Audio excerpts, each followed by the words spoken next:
So this question is also asking what is the time complexity of the code below? And as we can see, it is also a for loop, but the difference with this for loop and the ones we've seen before is the I less than 100. And so this means that our for loop will run at a constant time of 100 and not at the time of size. And so it's not O of n because it's not I less than size and it's I less than 100, so a constant time, so that's not right.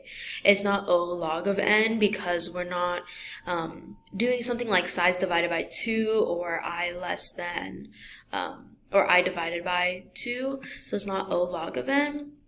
It's not none of the above, and it's O of 1 because, like I mentioned before, it's I less than 100, so it's I, the for loop is traversing a constant amount of time. So yeah.